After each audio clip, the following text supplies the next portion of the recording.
Hello పిల్లలు, praise the Lord. Welcome to kids story time. పిల్లలు, ఈరోజు లెసన్కి మీరు అందరు రెడీగా ఉన్నారు కదా? Okay, let's start. ఒక ఊర్లో ఒక చర్చ్ ఉంది. ఆ చర్చ్లో ఒక పాస్టర్ అంకుల్ ఉన్నాడు పిల్లలు. అయితే ఒకరోజు తను ఏదో పని మీద చర్చి పక్క నుంచి వెళ్తా ఉన్నాడు పిల్లలు. వెళ్తుంటే చర్చి దగ్గర ఒక అంకుల్ వచ్చి లోపల ప్రేయర్ చేసుకుంటా ఉన్నాడు. ఆయన బట్టలు చూస్తే చాలా పాతగా ఉన్నాయి. చేతిలోనేమో లంచ్ బాక్స్ ఉంది. ఆ లంచ్ బాక్స్ చేతిలో పెట్టుకొని సీరియస్గా ప్రేయర్ చేస్తున్నాడు. ఎవరబ్బా ఇతన్ని నేను ఎప్పుడు చూడలేదు, అసలు ఏం ప్రార్థన చేస్తున్నాడు అని అలాగే జాగ్రత్తగా కిటికీలో నుంచి తొంగి చూస్తున్నాడు పిల్లలు. అప్పుడు ఆ వ్యక్తి ఇలా ప్రార్థన చేస్తున్నాడు. ప్రభా, నా జీవితంలో నువ్వు చేసిన కార్యాలన్నిటిని బట్టి నీకు వందనాలు. నీతో ఫ్రెండ్షిప్ చేస్తుంటే నాకు చాలా హ్యాపీగా ఉంది. నా పాపాలన్నీ తీసేసినందుకు నీకు చాలా థ్యాంక్స్ యేసయ్యా. నాకు తోడుగా ఉండి నడిపిస్తున్నందుకు నీకు చాలా వందనాలు. నీ బిడ్డ జిమ్ నీ దగ్గరకు వచ్చాడయ్యా అని చెప్పి ప్రేయర్ చేస్తున్నాడు పిల్లలు. అలా ప్రేయర్ చేస్తుంటే ఈ కిటికీలో నుంచి చూస్తున్న పాస్టర్ అంకుల్కి అర్థం కాలేదు. ఈయనేంటి ఇలా ప్రార్థన చేస్తున్నాడేంటి అని అనుకుంటున్నాడు. పెద్ద ప్రార్థన ఏం చేయలేదు, కానీ ఆ వ్యక్తి చాలా తక్కువగా చిన్న ప్రేయర్ చేసుకొని గబగబా అక్కడి నుంచి లేచి వెళ్ళిపోతున్నాడు. కిటికీలో నుంచి ఇతను చేస్తున్న ప్రార్థన ఈ అంకుల్ వింటూ ఉన్నాడు పిల్లలు. అయితే బయటకు వచ్చాక ఒకసారి కనుక్కోవాలి అని అనుకున్నాడు. ఎందుకంటే ఆయన బట్టలు చూస్తుంటే చాలా పాతగా ఉన్నాయి. చేతిలోనేమో ఒక టిఫిన్ బాక్స్ ఉంది. చూస్తే చాలా మరి పూర్ సిచ్యువేషన్లో ఉన్నట్టు కనిపిస్తున్నాడు. అయితే అసలు ఎందుకు వచ్చాడు ఈయన చర్చిలోకి ఒకసారి కనుక్కుందామని అతన్ని పిలిచి అడుగుతున్నాడు. బాబు, నీ పేరేంటి, నువ్వు అసలు ఏం చేస్తుంటావు అని అడుగుతుంటే అప్పుడు ఆయన చెప్పాడు, నా పేరు జిమ్, నేను చాలా దూరంలో పని చేసుకుంటున్నాను. ఆల్మోస్ట్ నేను ఇక్కడికి రావాలంటే నాకు లంచ్ టైంకి మా ఆఫీస్లో నాకు హాఫ్ అన్ అవరే లంచ్ బ్రేక్ ఇచ్చారు. కానీ ప్రతిరోజు నేను లంచ్ టైంలో దేవునితో మాట్లాడే అలవాటు ఉంది. అందుకని ప్రభుతో 2 మాటలు చెప్పి గబగబా నా లంచ్ చేసేసి ఇంకా ఫాస్ట్గా డ్యూటీకి వెళ్ళిపోవాలని హడావిడిగా ఉన్నాను పాస్టర్ గారు అని చెప్పాడు పిల్లలు. అవునా, ఈ చిన్న ప్రార్థన చేయడానికి అంత దూరం నుంచి వచ్చావా, నీకు దేవుడు అంటే అంత ఇష్టమా అని ఆశ్చర్యపోయాడు పిల్లలు ఈ పాస్టర్ అంకుల్. కొంచెం సేపు అయిన తర్వాత మరి అక్కడి నుంచి అతను వెళ్ళిపోయాడు. కానీ ఈ పాస్టర్ అంకుల్ మనసులో ఏదో ఒకలాంటి ఆశ. నిజంగా అంత దూరం నుండి ఇంత షార్ట్ బ్రేక్లో కూడా తన ప్రేయర్ టైం మిస్ కాకుండా ఎంత చక్కగా ప్రేయర్ చేస్తున్నాడు కదా. అంకుల్కి కూడా చాలా ఇన్స్పైరింగ్ అనిపించింది. దేవుని పాదాల దగ్గర ఈ పాస్టర్ అంకుల్ కూడా వెళ్ళి చిన్న ప్రేయర్ చేసుకున్నాడు. యేసయ్యా, నువ్వు నా జీవితంలో చేస్తున్న ప్రతి కార్యాలను బట్టి నీకు వందనాలయ్యా. నా పాపములన్నీ కూడా నీవు తీసేసుకున్నందుకు, మరి నీ శాంతి నాకు ఇచ్చినందుకు వందనాలు. ఇదిగో నేను నీ బిడ్డను, నీ దగ్గరకు వచ్చాను అని ప్రేయర్ చేయడం మొదలుపెట్టాడు ఈ పాస్టర్ అంకుల్ కూడా. అయితే పిల్లలు, చాలా రోజులుగా ఈ జిమ్ అన్న అలాగే వస్తున్నాడు, ప్రేయర్ చేసుకుంటున్నాడు, వెళ్తున్నాడు. కొన్ని రోజుల తర్వాత కనిపించట్లేదు. పాస్టర్ అంకుల్కి డౌట్ వచ్చింది. ఇదేంటి, ఇంతకు ముందు ప్రతిరోజు వచ్చేవాడు, ఏం కాదులే బాబు, ఇలా నువ్వు ప్రతిరోజు రా ప్రేయర్ చేసుకుందు కానీ అని నేను చెప్పాను కదా, రోజు వచ్చేవాడు కదా, ఇదేంటి ఈ మధ్య ప్రేయర్ చేసుకోవడానికి జిమ్ రావట్లేదు అని ఆలోచించి అసలు తను ఎక్కడ పనిచేస్తున్నాడో ఆ కంపెనీ దగ్గరికి వెళ్ళి ఒకసారి విషయం తెలుసుకుందామని ఈ పాస్టర్ గారు కంపెనీకి వెళ్ళాడు పిల్లలు. జిమ్ ఈ మధ్య మా దగ్గరకు రావట్లేదు, మీ కంపెనీకి వస్తున్నాడా, ఒకసారి జిమ్తో నన్ను మాట్లాడనిస్తారా అని అడిగితే కంపెనీ వాళ్ళు చెప్పారు, లేదు సార్, అతనికి హెల్త్ బాగాలేదని హాస్పిటల్లో అడ్మిట్ అయ్యాడు. పలానా చోట పలానా కాలనీలో ఆయన అడ్మిట్ అయ్యి సిక్గా ఉన్నాడు సార్ అని ఆ కంపెనీ వాళ్ళు చెప్పారు. ఆ విషయం తెలుసుకొని పాస్టర్ అంకుల్ నేరుగా హాస్పిటల్లో ఉన్న ఆ వ్యక్తి దగ్గరికి వెళ్ళి కలవాలి అని అనుకున్నాడు పిల్లలు. ఈ పాస్టర్ అంకుల్ అక్కడికి వెళ్ళేసరికి ఆ హాస్పిటల్లో చాలా మంది సిక్ పీపుల్ మంచాల మీద పడుకొని బాధపడుతూ ఉన్నారు పిల్లలు. అయితే ఈ పేషెంట్ తరపున మాట్లాడే వాళ్ళు ఎవ్వరు లేరు అని చెప్పి ఆ హెడ్ నర్సు ఆయన్ని చూస్తూ అలాగే బాధపడుతుండేది పిల్లలు. కానీ మరి పేషెంట్ అయిన జిమ్మన్న మాత్రం బాధపడేవాడు కాదు పిల్లలు. ఎంత బాధ తన లోపలున్నా పైకి చక్కగా స్మైల్ ఇస్తుండేవాడు. అన్నకున్న హ్యాపీనెస్ చూసి పక్కనున్న సిక్ పీపుల్ చాలా మంది నవ్వటం నేర్చుకున్నారు. వాళ్ళ బాధలు కూడా మర్చిపోయారు. అక్కడున్న అట్మాస్ఫియర్ అంతా కూడా జిమ్ అన్న వల్ల చాలా పాజిటివ్గా చాలా హ్యాపీగా మారిపోయింది. ఎక్కడైనా హాస్పిటల్లో పేషెంట్స్ ఏడుస్తూ ఉంటారు కదా, కానీ జిమ్ అన్న ఉన్న వార్డులో ఉన్న పేషెంట్స్ అందరూ కూడా సంతోషంగా ఉండటం ప్రారంభించారు. నర్సుకి ఆశ్చర్యం వేస్తుంది, అదేంటి ఈయన ఎప్పుడు హ్యాపీగా ఉంటాడు? మన హాస్పిటల్లో ఎవరైనా సిక్ అయితే మనం వాళ్ళని విజిట్ చేయడానికి వెళ్తాం కదా, వెళ్ళినప్పుడు ఏమేమి తీసుకెళ్తారు పిల్లలు? ఫ్రూట్స్, కోకోనట్ వాటర్ అని, ఓఆర్ఎస్లని, బ్రెడ్ అని, హెల్దీ ఫుడ్స్ తీసుకొని ఇచ్చి ఏం కాదు నీకు మంచిగా అయిపోతుందని ధైర్యం చెప్పి నీకోసం నేను ప్రేయర్ చేస్తాను అని మనము సిక్గా ఉన్న వాళ్ళ దగ్గరికి వెళ్ళి వాళ్ళను పలకరించి వాళ్ళకి ధైర్యం చెప్పి వాళ్ళకి ఏదైనా ఇచ్చేసి వస్తాం కదా. కానీ జిమ్ అన్నకి పలకరించే వాళ్ళు, ఫ్రూట్స్ ఇచ్చేవాళ్ళు, ధైర్యం చెప్పేవాళ్ళు ఎవ్వరు లేరు. కానీ అందరికంటే జిమ్ అన్నే చాలా హ్యాపీగా ఉన్నాడు. పాస్టర్ అంకుల్ ఆ వార్డులోకి వచ్చి మరి జిమ్ అన్నను పలకరించడానికి వెళ్తుంటే అప్పుడు హెడ్ నర్స్ చెప్తుంది, సార్ ఈ హాస్పిటల్లో అందరి దగ్గరకు పలకరించే వాళ్ళు వస్తారు కానీ ఈ పేషెంట్ దగ్గరికే ఎవ్వరు రారు, అందరూ బాధపడుతుంటారు కానీ ఈయన మాత్రం నవ్వుకుంటూ హ్యాపీగా ఉండటం మాత్రమే కాదు సార్, మా వార్డులో ఉన్న పేషెంట్స్ అందరికీ సంతోషాన్ని పంచుతున్నాడు. ఈయన ఉన్న వార్డు చాలా హ్యాపీగా ఉంటారు సార్ అని చెప్పింది పిల్లలు హెడ్ నర్స్. అప్పుడు ఆ పేషెంట్ అయిన జిమ్ అని అంటాడు, మీకు ఎవరు చెప్పారు మేడం నా దగ్గరికి ఎవరు రావట్లేదని? మీకు తెలియదు మేడం, ప్రతిరోజు మధ్యాహ్నం నా దగ్గరకు ఒక వ్యక్తి వస్తాడు.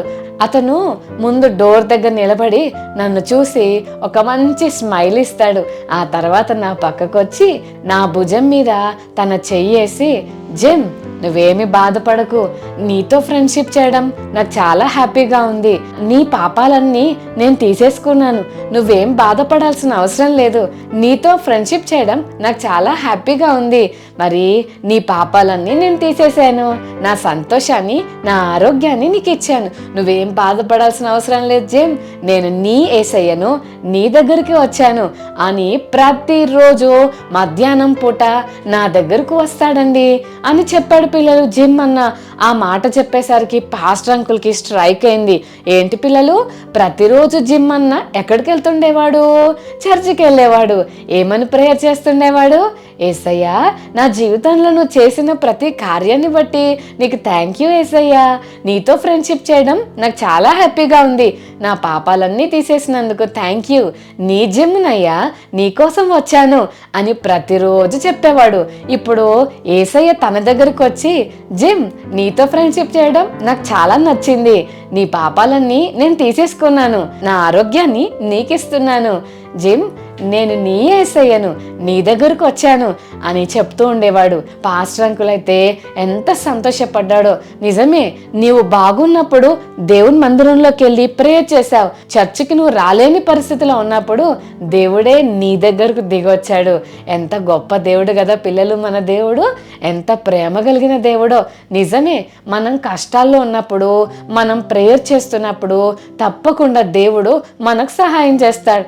మనం ఎంత ఫెయిత్ఫుల్గా దేవునితో మనం గడుపుతామో దేవుడు మన ఫెయిత్ఫుల్నెస్ని చూసి ఖచ్చితంగా ప్రభు మనతో ఉండి సహాయం చేస్తాడు. ఇంతవరకు జిమ్ అన్న హెల్దీగా ఉన్నప్పుడు చర్చిలో ప్రేయర్ చేసుకున్నాడు. జిమ్ అన్న సిక్ అయినప్పుడు హాస్పిటల్లో ఉన్నాడు కదా, ఇప్పుడు నేను ఎలా వెళ్ళాలి అని అనుకుంటే యేసయ్యే జిమ్ అన్న దగ్గరకు వచ్చాడు. బైబిల్ గ్రంథంలో కూడా ఒక గొప్ప వ్యక్తి ఉన్నాడు. అతని పేరు దానియేలు, అంటే డానియల్. పిల్లలు, రాజైన దర్యావేషు ఒక కొత్త రూల్ పాస్ చేశాడు. అదేంటంటే 30 రోజుల వరకు ఎవరు కూడా వాళ్ళ దేవుళ్లకు ప్రార్థన చేయొద్దని, అలా గనుక ప్రార్థన చేస్తే వాళ్ళని సింహాల బోన్లోనే వేసేస్తాను. అయితే మరి ఏం చేయాలి అంటే అందరూ దర్యావేషుకే ప్రేయర్ చేయాలి అని చెప్పారు పిల్లలు. ఈ మాటలు విన్న దేశపు ప్రజలందరూ దర్యావేషుకే ప్రేయర్ చేయడం మొదలుపెట్టారు. కానీ ప్రతిరోజు దేవునితో గడిపే అలవాటు కలిగిన డానియల్ అంకుల్ మాత్రం దేవుణ్ణి అస్సలు విడిచిపెట్టలేదు పిల్లలు. ఇందాక మనం విన్నాం కదా, జిమ్ అన్న హాఫ్ అన్ అవర్ టైంలో దాదాపు 10 minutes వాక్, ముందుకు చర్చికి వెళ్ళి మళ్ళీ 10 minutes ఆఫీస్కి వచ్చి ఫాస్ట్గా లంచ్ చేసేవాడు. అంటే దేవుని మీద తనకు ఎంత ప్రేమ ఉందో, దేవునితో ప్రతిరోజు గడిపే ఒక టైం పెట్టుకున్నాడు కనుక ఆ టైంలో తను ఎక్కడున్నా సరే దేవుని దగ్గర మరి స్పెండ్ చేయాలని నిర్ణయించుకున్నాడు. సేమ్ డానియల్ అన్న కూడా అలాగే అనుకున్నాడు. రాజు ఆ చట్టాన్ని పాస్ చేసినా మరి అందరూ భయపడుతున్నారు, కానీ డానియల్ అంకుల్ మాత్రం ఎవ్వరేమనుకున్నా నాకు సంబంధమే లేదు, నా ఆఫీస్ని నేను క్లోజ్ చేసుకొని నా ప్రేయర్ గదిలోకి వెళ్ళిపోతానని అలాగే నేరుగా తన గదిలోకి వెళ్ళాడు. రూల్ పాస్ చేశారు కదా, ఇప్పుడు అందరికీ తెలిస్తే ఏమవుతుందో అని గదిలోకి వెళ్ళి కిటికీలు తలుపులు వేసేసుకొని మంచం కింద దూరి ఎక్కడో దాక్కోనో ప్రేయర్ చేయట్లేదు, కానీ ప్రతిరోజు ఎలా ప్రార్థన చేస్తాడో అలాగే డోర్లు తెరిచి కిటికీలు తెరిచి పిల్లలు యెరూషలేము తట్టు 2 చేతులెత్తి ప్రార్థన చేయడం మొదలుపెట్టాడు. కింద చాలా మంది దానియేలు అంకుల్ మీద కుట్రలు పన్ని ఎలాగైనా సరే డానియల్ని ఇరికిచ్చాలని రాజు దగ్గరికి వెళ్ళి, రాజా మీరు చెప్పిన మాట ఒక అతను వినట్లేదు, ఆయన ఎవరో కాదు, మన రాజ్యంలో చాలా పెద్ద విఐపియే, కానీ వాళ్ళ దేవుడికి ప్రేయర్ చేయడం అస్సలు మానట్లేదు రాజా అని చెప్పి రాజుకు సాడీలు చెప్తారు. పిల్లలు యాక్చువల్గా ఈ చట్టాన్ని వాళ్ళే క్రియేట్ చేశారు, ఎందుకంటే డానియల్ని ఎలాగైనా సరే పడేయాలని అనుకున్నారు. కానీ డానియల్ అన్న సూపర్ పర్ఫెక్ట్, అందుకని డానియల్ అన్న ఎక్కడ దొరకలేదు. ప్రేయర్ అయితే ఇక్కడ కనుక ఇతన్ని అటాక్ చేస్తే ఈజీగా దొరికిపోతాడని అనుకున్నారు, కానీ డానియల్ అన్నకు ప్రేయర్ అంటే చాలా ఇష్టం, దేవుడు అంటే చాలా ఇష్టం. అందుకని శాసనాలు మారినా చట్టాలు మారినా నా ప్రేయర్ మాత్రం మార్చుకోను అని ప్రేయర్ స్టైల్ కూడా మార్చుకోకుండా యాజ్ యూజువల్గా ఎప్పట్లాగే ప్రేయర్ చేస్తున్నాడు. వెంటనే రాజుకి ఈ విషయం తెలిసేసరికి రాజుకు కూడా డానియల్ అంటే ఇష్టం, కానీ చట్టాన్ని వెనక్కి తీసుకోవడానికి రాజుకు అవకాశం లేదు కనుక సింహాల బోన్లోకి పంపడానికి మరి రాజు పర్మిషన్ ఇస్తే దానియేలు అంకుల్ని తీసుకొని సింహాల బోన్లోకి వేసేస్తారు. అమ్మో, సింహాలు ఎంత డేంజరస్ కదా, మనిషిని ఎంత ఘోరంగా తింటాయి కదా. కానీ పిల్లలు డానియల్ అంకుల్ దేవునితో తనకున్న సహవాసం ఎంత స్ట్రాంగ్ అంటే ఏ మాత్రం కూడా భయపడకుండా సింహాల గుహలోకి వెళ్ళిపోయాడు. పిల్లలు దేవుడు ఎంత అద్భుతంగా డానియల్ అంకుల్ని కాపాడాడో తెలుసా?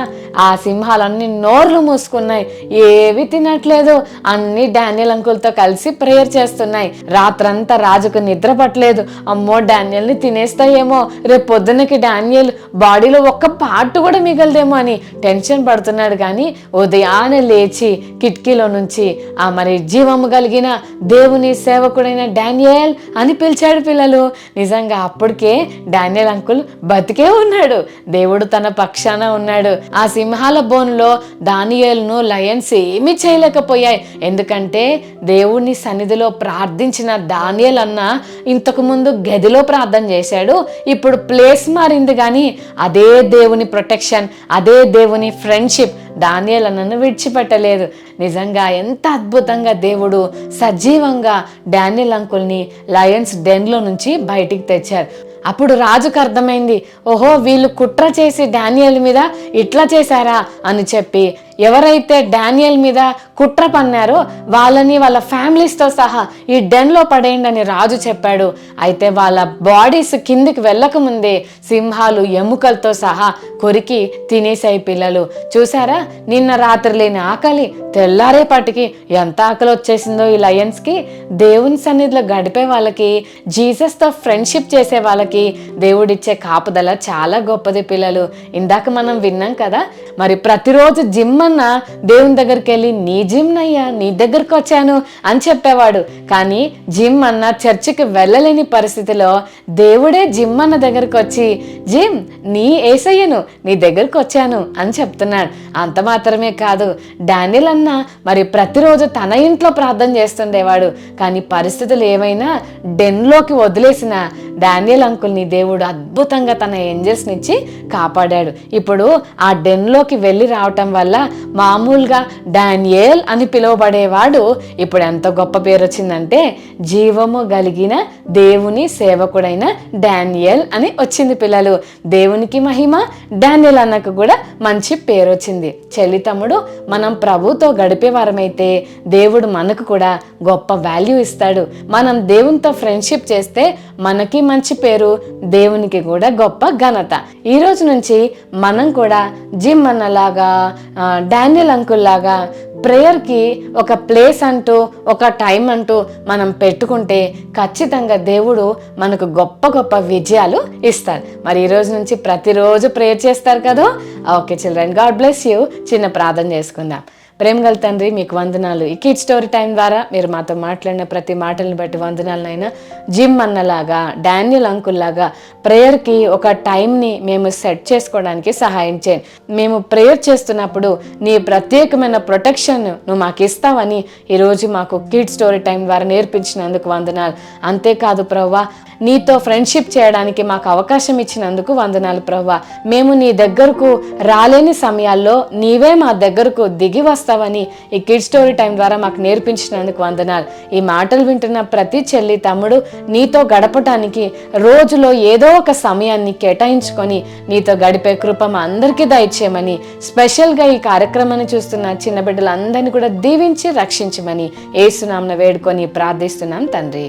ఆమేన్, ఆమేన్.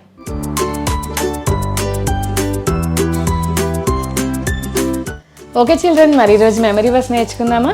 కీర్తనలు 145:18, సామ్స్ 145:18. తనకు నిజముగా మొరపెట్టు వారికి అందరికీ యెహోవా సమీపముగా ఉన్నాడు. మరొకసారి నేర్చుకుందామా? సామ్స్ 145:18, కీర్తనలు 145:18. తనకు నిజముగా మొరపెట్టు వారికి అందరికీ యెహోవా సమీపముగా ఉన్నాడు. God bless you children.